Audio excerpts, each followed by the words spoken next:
모세가 그의 장인 미디안 제사장 이드로의 양떼를 치더니 그 떼를 광야 서쪽으로 인도하여 하나님의 산 호렙에 이르매 여호와의 사자가 떨기나무 가운데로부터 나오는 불꽃 안에서 그에게 나타나시니라. 그가 보니 떨기나무에 불이 붙었으나 그 떨기나무가 사라지지 아니하는지라. 이에 모세가 이르되 내가 돌이켜 가서 이 큰 광경을 보리라.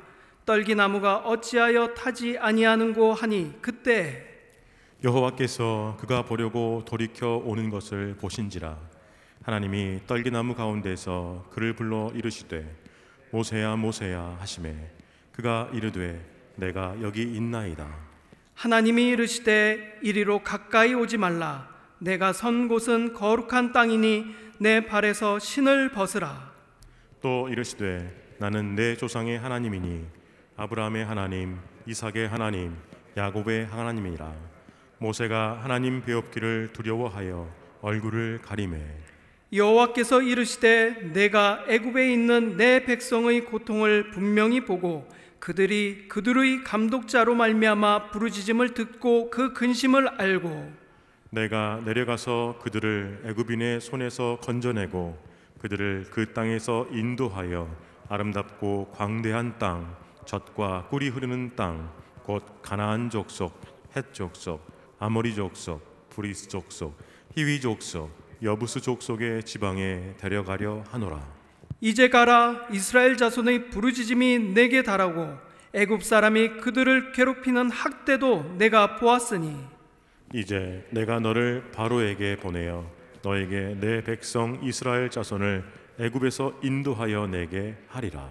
여러분들이 이제 유대인들이 세계 모든 영역에서 탁월한 능력을 발휘하고 있다라고 하는 것은 너무나 잘 알고 계시는 내용입니다.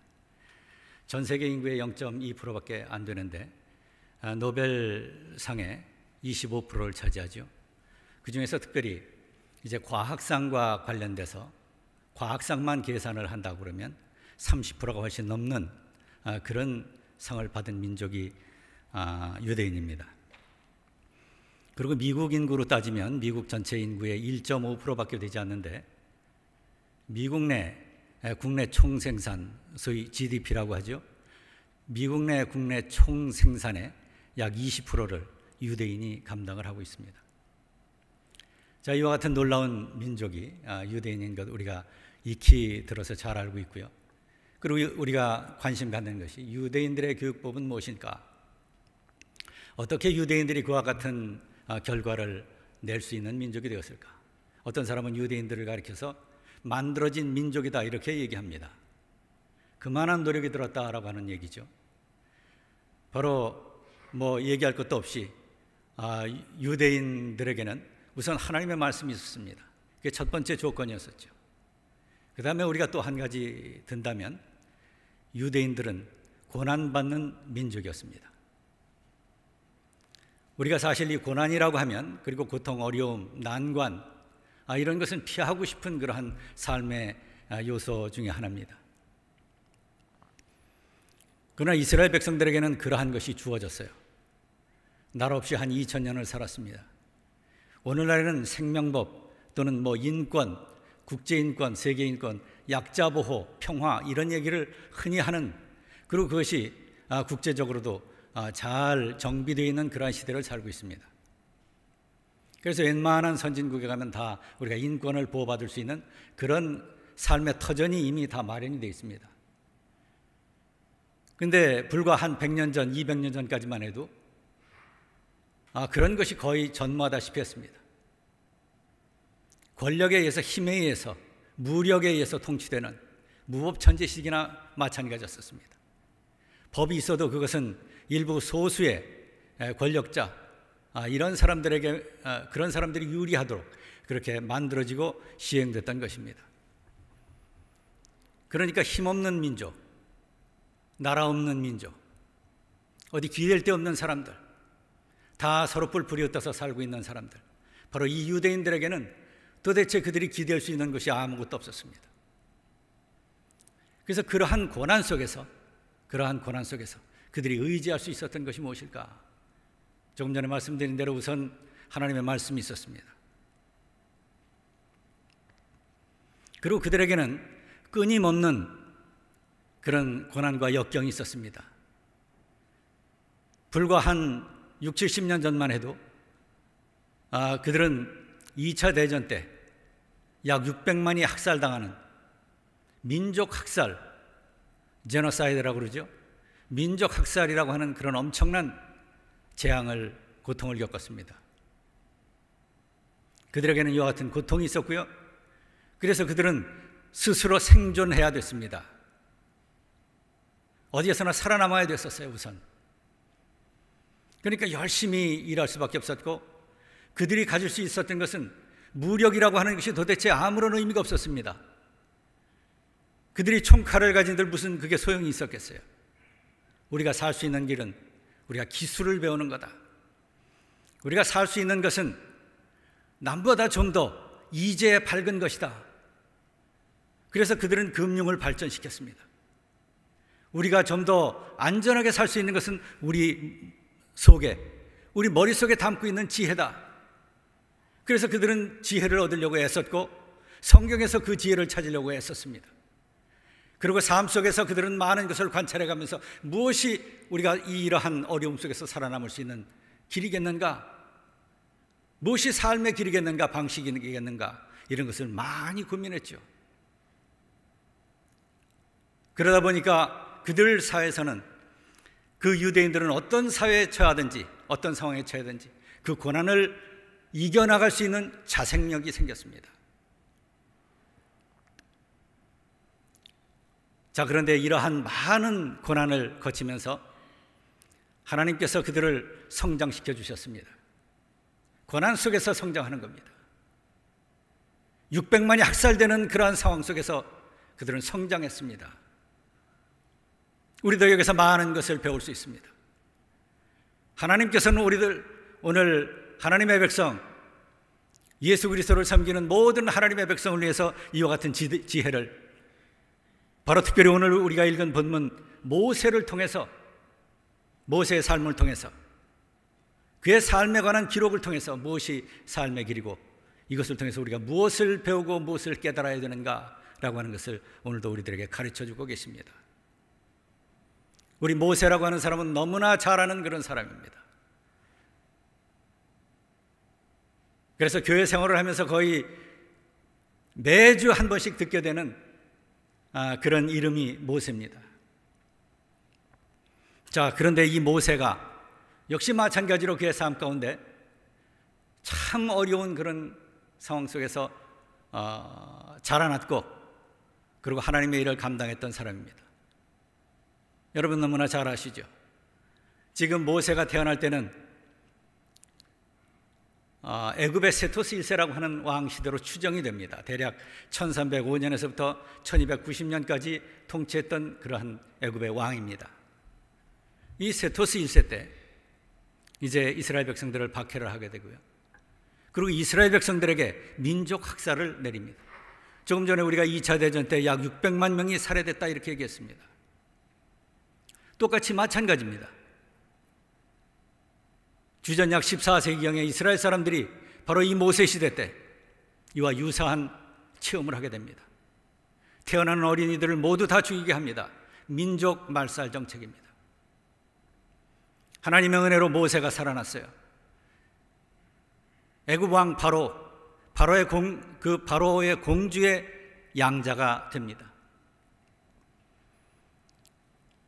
그래서 거기서 목숨을 부지하면서 잘 자랐습니다. 그런데 어른이 돼서 이제 궁중을 나오게 되었습니다. 왕궁을 나와 보니까 거기서 동족 히브리 사람들이 그 이집트 노역 감독관에게 매를 맞는 것을 보게 되죠. 자, 이런 상황 속에서 당연히 분개할 수밖에 없습니다. 자기 동족이 그 다른 민족 사람들에게 무차별 그렇게 구타를 당하고 있는 것을 본 거예요. 자, 그런데 여기서 우리가 출애굽기 12장 12절을 잠깐 보시면 이런 표현이 있습니다. 12장 12절입니다.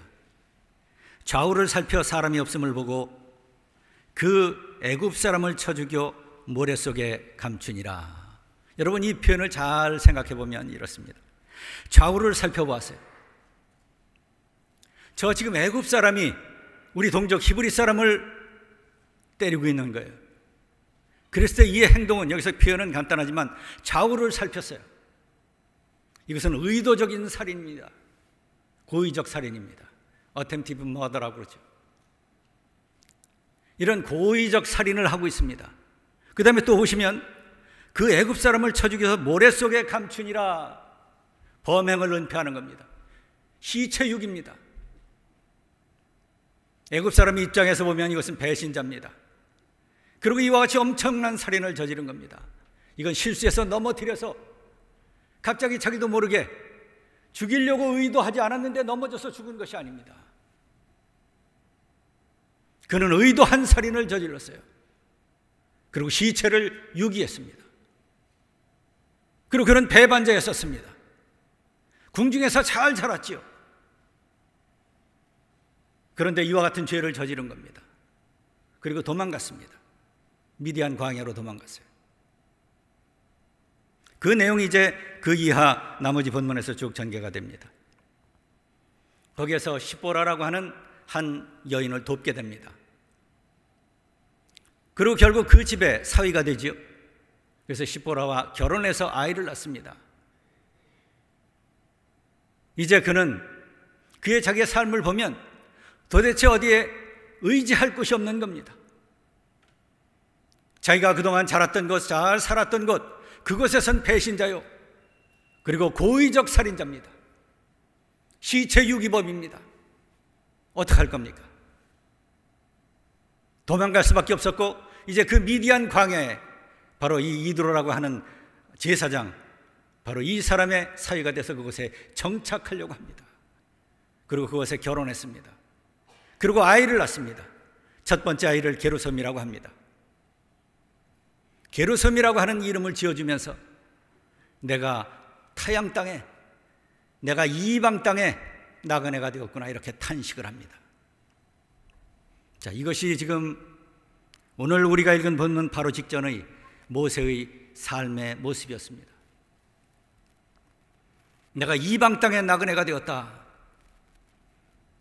얼마나 자신의 삶이 한탄스럽고, 그리고 모든 것을 포기하고 싶은 그런 상황 속에서 절망감, 좌절감, 바로 이런 속에서, 물론 그 이름 안에는 내가 이방 땅에 나그네가 되었다라고 하는 것은 나에게 이제 돌아갈 길이 있다, 나에게 돌아가야 할 소망도 있다, 이 의미가 이 속에는 감춰져 있는 그런 복합적인 그의 모세의 마음을 담고 있는 말입니다. 그러나 더 직접적인 것은 그의 좌절과 절망입니다.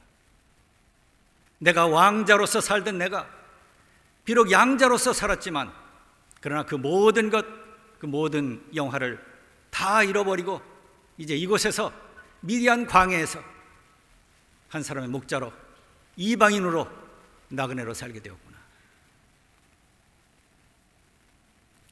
자신의 무력감을 한탄하는 겁니다. 그런데 여기 오늘 우리가 읽은 본문 3장 1절 이하를 보시게 되면 특별한 말씀이 나옵니다. 모세가 그의 장인 미디안 제사장 이드로의 양떼를 치더니 그 떼를 광야 서쪽으로 인도하여 하나님의 산 호렙에 이르렀다, 이렇게 얘기합니다. 그는 이제 목동에 생활을 합니다. 그런데 여기서 어느 날, 이것이 다 하나님의 때라고 믿습니다. 하나님께서 그에게 역사하셨어요. 하나님께서 그의 마음 중에, 심중에 역사하셨어요.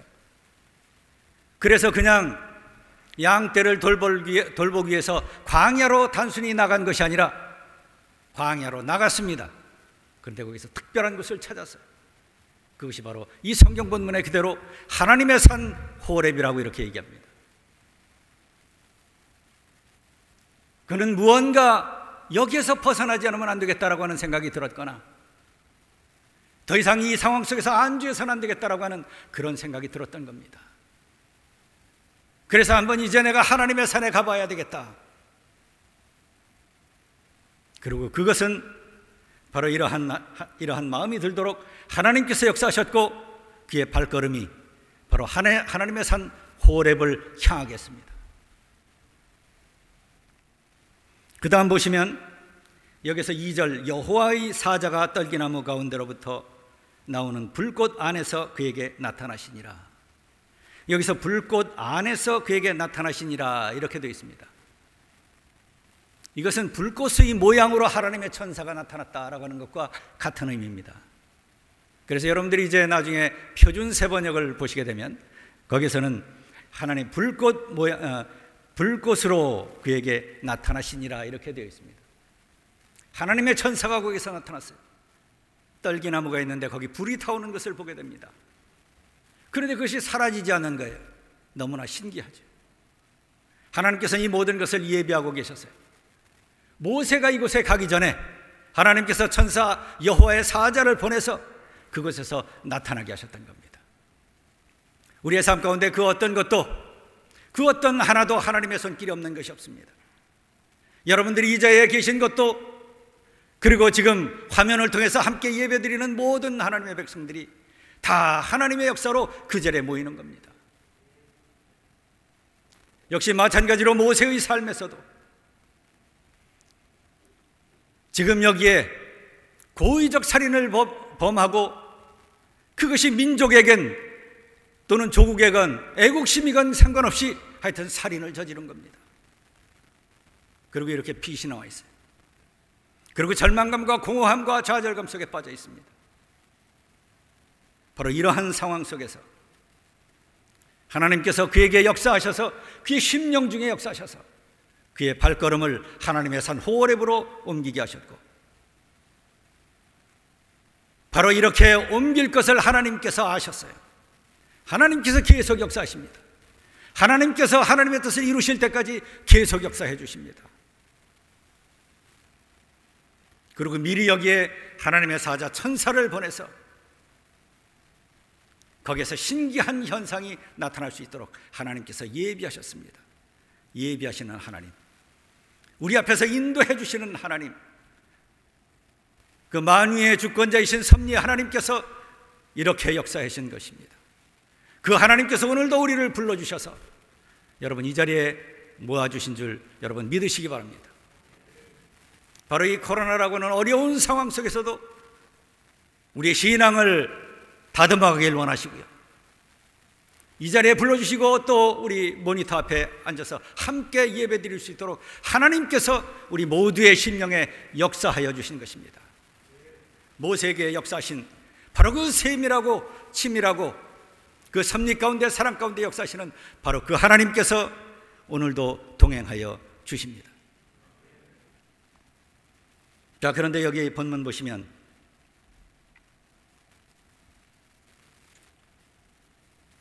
5절 이런 말씀이 있습니다. 하나님이 이르시되 이리로 가까이 오지 말라.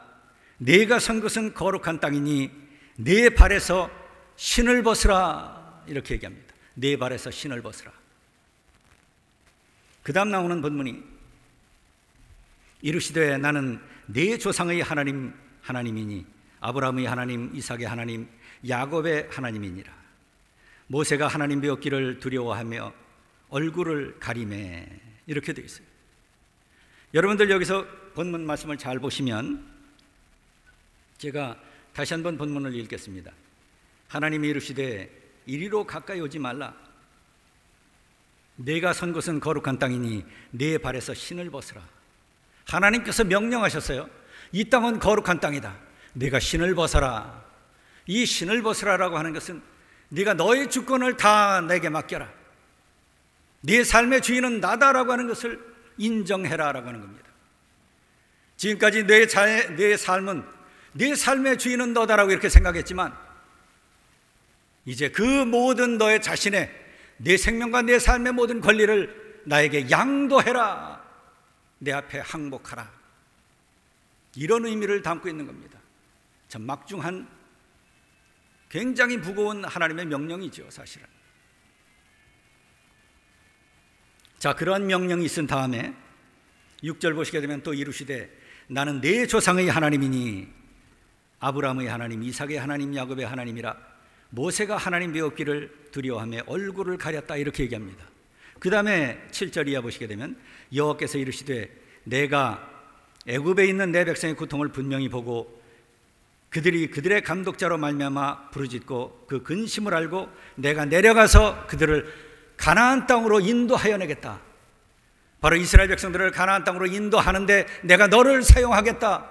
하나님께서 모세에게 이와 같은 사명을 주십니다. 그것이 이제 8절까지 쭉 내용이 언급됩니다. 그 다음에 이제 9절 10절 보시게 되면 여기에서 이런 표현 다시 제가 읽겠습니다. 이제 내가 너로 바로에게 보내어 너에게 내 백성 이스라엘 자손을 애굽에서 인도하여 내게 하리라. 사명을 주셨어요. 시간 관계상 제가 본문 전체를 다 읽지는 않았습니다. 자, 그런데 여기 본문 쭉 보시면 여기에서 모세가 하나님께서 먼저 신발을 벗어라 이렇게 얘기했을 때 예, 제가 알겠습니다. 이 신발을 벗겠다라고 하는 그러한 내용이 나오질 않습니다. 여러분, 똑같은 유사한 본문이 여호수아 5장 15절 보시게 되면 여호수아가 이스라엘 백성들을 이끌고 여리고 성을 점령하기 바로 직전 상황입니다. 6장 1절서부터 여리고 점령이 언급됩니다. 근데 그 맨 마지막 부분이 어디냐면 5장 15절입니다. 여기서 여호와 군대의 사령관이 여호수아 앞에 나타납니다. 그리고 내가 서 있는 곳은 거룩한 곳이니 내가 신발을 벗어라 이렇게 말씀합니다. 그러자 그 성경 본문에는 뭐라고 되어 있느냐 하면 여호수아가 그대로 행하였느니라 이렇게 되어 있습니다. 한 곳에서는 이 하나님께서 이렇게 명령하셨을 때 똑같은 표현으로 이렇게 명령하셨을 때 그대로 행하였다라고 하는 말이 언급돼요. 근데 여기서는 모세가 신을 벗었다라고 하는 말이 없습니다. 그러나 우리가 추정할 수 있습니다. 그 다음 본문을 보시게 되면 모세가 하나님 배웠기를 두려워하여 얼굴을 가렸다. 지금 여기서 모세의 마음은 하나님을 찾으러 갔습니다. 그런데 거기서 하나님께서 모세야 부르셨어요. 예, 제가 여기 있습니다 대답했습니다. 모세는 지금 갈급한 마음속에 있어요. 하나님을 뵙고 싶죠. 이러한 현실적 어려움 속에서 탈피하고 싶었습니다. 그런데 하나님께서 내가 거기서 신발을 벗어라 이렇게 얘기하셨어요.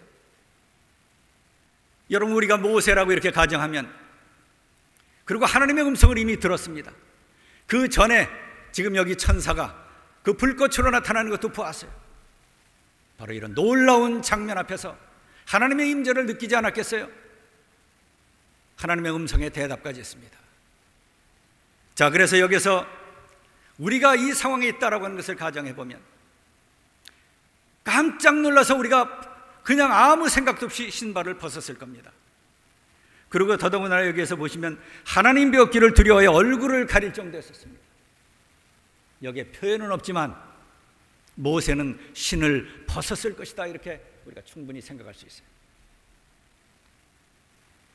바로 이런 상황이 지난 다음에 하나님께서 모세에게 사명을 주십니다. 내가 너로 하여금 이스라엘 백성들을 가나안 땅으로 인도하여 내겠다. 모세는 그 말을 들었습니다.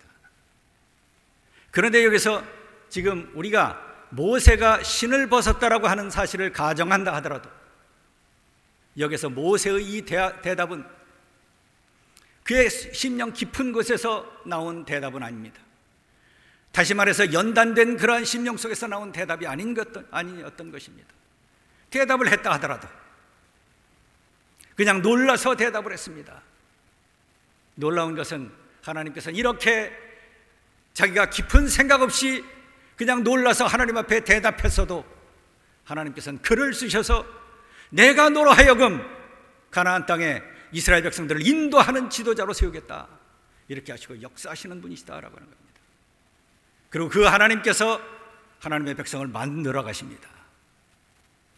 부족한 사람이라도 이렇게 만들어 가시는 거예요. 고의 살인범이라고 할지라도 하나님께서 이렇게 만들어 가시는 분. 그래서 하나님께서 사용하시는 겁니다. 신명기 34장 10절에서 12절, 신명기 모세오경의 맨 마지막 본문입니다. 이 모세오경 맨 마지막 부분에서 모세가 죽은 다음에 모세를 평가하는 말씀이 나옵니다. 모세는 모세와 같은 예언자, 모세와 같은 사람은 이 세상에 더는 없었다. 그는 하나님과 면대면하던 하나님을 마주보며 하나님을 만난 하나님의 종이요, 하나님께서 그를 통해서 수많은 이적과 기적 역사를 베푸신 그런 특별한 하나님의 종이었다라고 하는 것을 선포하고 있는 것을 우리가 보게 됩니다. 인간으로서 예수 그리스도 다음 가장 위대한 존재로 위대한 삶을 살았던 하나님의 종이 바로 모세입니다. 그래서 우리는 늘 모세의 얘기를 늘 듣는 거죠. 자, 여기에서 변화를 보시면 어떻습니까? 고의살인범, 시체 유기범입니다. 그는 상당히 부족한 사람이었어요. 온전한 믿음을 가지고 있는 사람도 아니었습니다.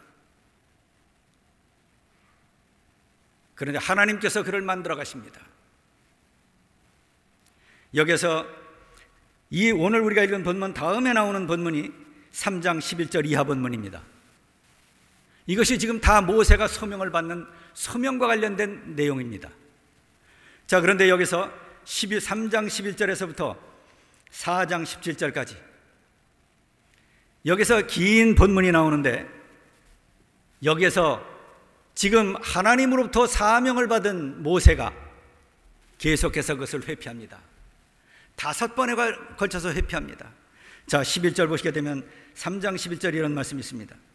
모세가 하나님께 아뢰되 내가 누구이기에 바로에게 가며 이스라엘 자손을 애굽에서 인도하여 내리까? 내가 누구이기에, 내가 지금 미디안 땅에 도망와서 여기서 목자로 살고 있는 내가 누구이기에 하나님 나에게 이와 같은 막중한 사명을 제게 맡기십니까? 이렇게 묻습니다. 그러자 12절 보시면 내가 반드시 너와 함께 있을 것이다. 내가 너와 함께 있을 것이다. 13절 보시게 되면 또 핑계를 댑니다. 모세가 하나님께 아뢰되 내가 이스라엘 자손에게 가서 이르기를 너희의 조상의 하나님이 나를 너희에게 보내셨다 하면 그들이 내게 묻기를 그의 이름이 무엇이냐 하리니 내가 무엇이라고 그들에게 대답하리까? 지금 한 걸음 한 걸음 계속해서 한 발 뒷발 뒤로 물러서고 있는 모습을 보게 됩니다. 그러자 하나님께서 나는 스스로 있는 자다, 내 이름은 여호와 스스로 있는 자다라고 하는 것을 의미하는 말이다. 나는 절대주, 구원의 하나님, 창조와 능력의 하나님이 바로 나 여호와다라고 하는 것을 선포하는 말입니다. 처음에도 있었고 지금도 살아 역사하시고 장차에도 있을 바로 그 하나님, 전무후무한 유일무이한 하나님, 바로 나 스스로 있는 자, 내가 여호와다. 너는 나를 믿고 내가 너와 함께 하리니 너는 나의 명령에 순종하는 삶을 살도록 해라. 하나님께서 그렇게 얘기해 주십니다. 그런데도 아직 그는 그의 마음속에 믿음이 생기질 않았어요. 4장 1절 보시면 이렇게 얘기합니다. 모세가 대답하여 이르되 그러나 그들이 나를 믿지 아니하며 내 말을 듣지 아니하고 이르기를 하나님께서 네게 나타나시지 아니하셨다 하리니. 하나님 어떻게 하면 좋겠습니까? 그러자 하나님께서 네 손에 있는 것이 무엇이냐 이르되 지팡이니이다. 하나님께서 이제 기적과 능력 역사를 베풀어 주십니다. 나무 지팡이를 뱀으로 바꾸세요. 자, 이런 기적의 역사를 베풀어 주셨어요. 자, 그런데 아직까지 그는 순종하지 못합니다. 10절 보시게 되면 모세가 여호와께 아뢰되 오 주여, 나는 말을 잘 하지 못하는 자니이다. 주께서 주의 종에게 명령하신 후에도 역시 그러하니 나는 입이 뻣뻣하고 혀가 둔한 자이니이다. 그러자 하나님께서 말씀하십니다. 여호와께서 그에게 모세에게 이르시되 누가 사람의 입을 지었느냐? 누가 말 못하는 자나 못 듣는 자나 눈 밝은 자나 맹인이 되게 하였느냐? 나 여호와가 아니냐? 생명 주고 천지 창조를 주관하시는 만유의 하나님, 바로 그분이 내가 아니냐라고 하는 것을 하나님께서 말씀하십니다. 여러분, 여기까지 4번에 걸쳐서 이렇게 하나님께서 계속해서 대답을 주십니다. 모세는 지금 4번에 걸쳐서 이와 같이 하나님, 제가 이것을 감당하지 못할 것 같습니다. 이것이 그 당시에 모세의 믿음이었어요. 여러분, 우리도 이럴 수 있습니다. 우리의 신앙도 이러합니다. 우리가 처음부터 견고한 믿음을 가질 수 없어요. 그러지 않습니다. 우리가 우리 교회에 우연히 나올 수도 있습니다. 아내를 차 태워주고 여기 교회 문 밖에 내려주기 위해서 나왔다가 마지못해서 우연히 한번 교회 가주자, 그렇게 해서 시작한 신앙생활일 수도 있습니다. 그럼에도 불구하고 이 안에 들어와서 하나님의 말씀을 듣고 예 하나님 아멘 하는 순간 온전한 하나님의 백성이 되는 겁니다. 이미 이곳에 발걸음을 옮긴 것 자체는 그것이 이유가 무엇이었고 그것이 배경이 무엇이었든 간에 상관없이 하나님께서 그를 터치하고 계신다라고 하는 것을 여러분 믿으셔야 됩니다. 이미 그는 하나님의 백성, 하나님의 장중에 잡혀 있는 겁니다. 그래서 소중한 것이죠. 그래서 교회 문들만 밟아도 그것이 소중한 겁니다. 이 모든 것이 다 하나님의 은혜의 역사인 줄 여러분 믿으시기 바랍니다. 모세가 이랬어요. 그런데 여기 13절 보시게 되면 모세가 5번째 한 번 더 합니다. 모세가 이르되 오 주여 보낼 만한 자를 보내소서. 그러자 하나님께서 이번에는 마지막에 하나님께서 노하십니다. 내가 내 형 아론을 보내겠다. 그는 말을 잘하지 않느냐? 그가 너를 도우면 되지 않느냐? 하나님께서 모든 것을 예비하시고 지혜를 주시고 길을 주십니다. 그리고 마지막에는 노하기까지 하십니다. 노하기까지 하십니다. 누구를 위해서요? 하나님의 백성을 위해서. 모세를 위해서. 모세가 제대로 하나님의 쓰임을 받도록 하기 위해서. 고의 살인자가 되도록 더 이상 거기에 머무르지 않도록 하기 위해서. 그리고 사막에서 좌절하고 낭망하고 공허감 속에 빠져 있지 않도록 하기 위해서. 하나님께서 그를 끊임없이, 여러분 우리가 하나님이다 이렇게 입장을 바꿔놓고 생각하면 하나님께서 할 수 있는 모든 것을 다 보여주셨어요. 기적과 능력 역사도 보여주셨습니다. 끊임없이 설득해 가셨어요.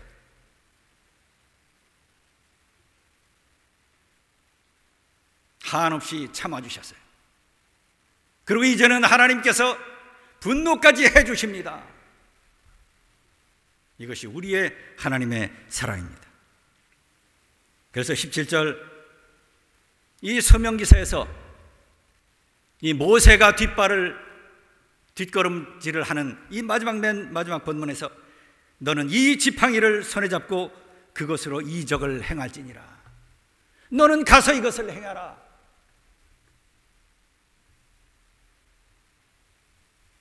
이것이 하나님께서 5번에 걸쳐서 뒷걸음질하는 모세를 향해서 마지막으로 주신 말씀이에요.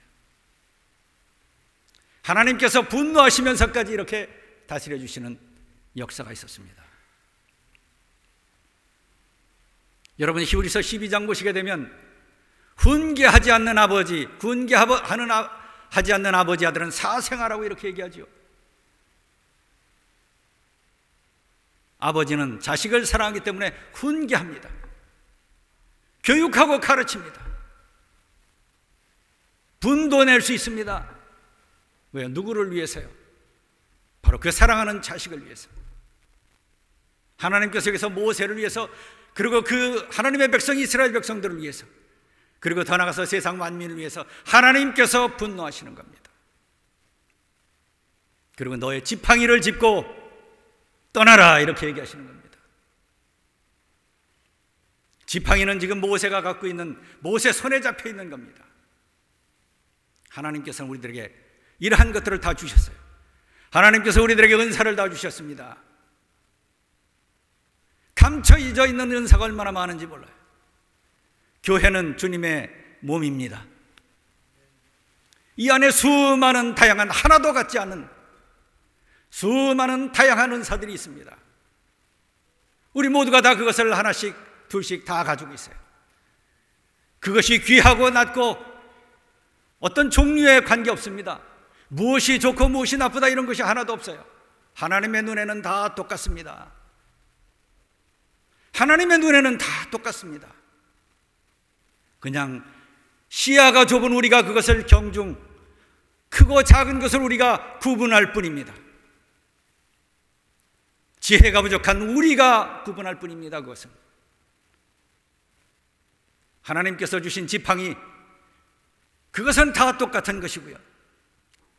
그것을 얼마나 하나님을 향해서 하나님을 기쁘시게 하는 그러한 일에 사용하는가, 하나님께서는 그것을 보십니다. 하나님을 기쁘시게 하는가.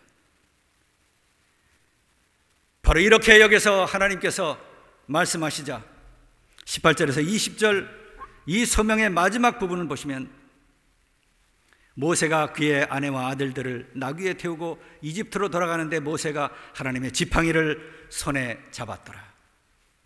이제 모세는 하나님의 명령에 이제 비로소 순종하는 겁니다. 그리고 그는 행동했습니다. 이 지팡이를 통해서 이제 나머지 출애굽 모든 본문을 통해서, 모든 역사 과정을 통해서 수많은 기적이 일어납니다. 바로 이 지팡이를 통해서, 지팡이를 땅을 향해서 그리고 하늘을 향해서 내밀 때 10가지의 재앙이 일어났고요. 그리고 지팡이를 내밀었을 때 홍해가 갈라지는 역사가 일어났습니다. 그리고 사막에서, 바위에서 물이 터져나오는 역사가 일어났습니다.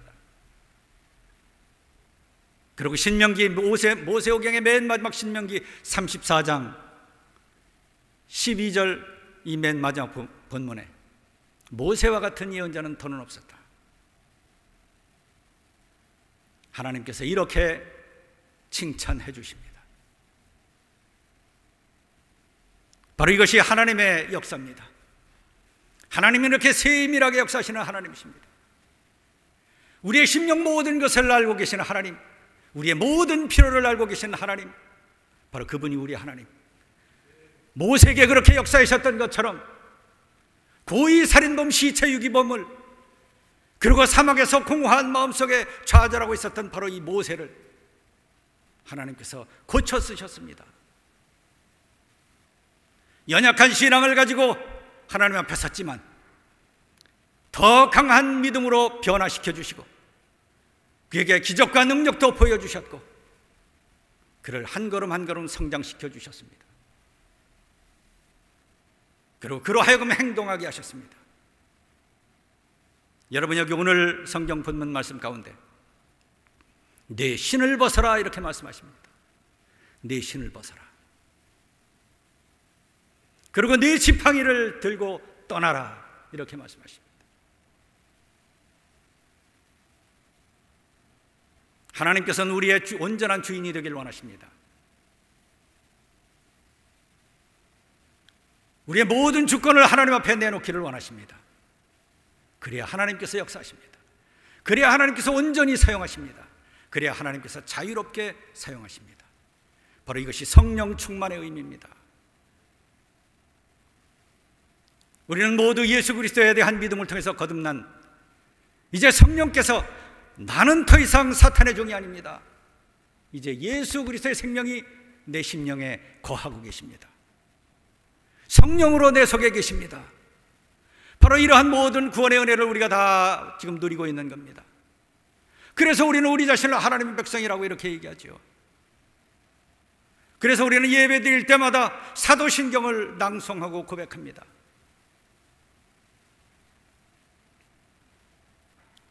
바로 우리는 모두는 다 하나님의 백성으로서 이와 같은 은혜를 받았어요.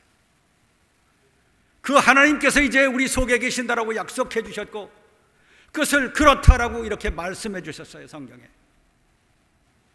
우리가 이미 하나님의 말씀을 이해하고 하나님에 대해서 이 말씀에 대해서 아멘 한다라고 하는 것 자체는 성령께서 우리 속에 임재하여 역사하고 계신다라고 하는 것을 보여주는 산 증거입니다. 고린도전서 2장 11절 말씀입니다. 하나님의 말씀, 하나님의 영의 역사가 아니고는 하나님의 말씀을 이해할 수 없습니다. 그것이 우리가 하나님 백성 된 증거입니다. 바로 이것이 하나님께 감사해야 되는 증거입니다. 그리고 그 하나님께 온전히 헌신해야 되는 증거입니다. 우리 자신을 하나님께 다 맡겨야 하나님께서 이 속에서 자유롭게 역사하십니다. 성령으로 충만되어야 하나님께서 자유롭게 역사하실 수 있어요. 우리는 상당히 자주 우리 심령 속에 우리 심령의 여러 수많은 방들이 있습니다. 이 심령 속에 한두 가지 방의 곳간 문을 우리가 잠가놓고 있는 경우가 많습니다.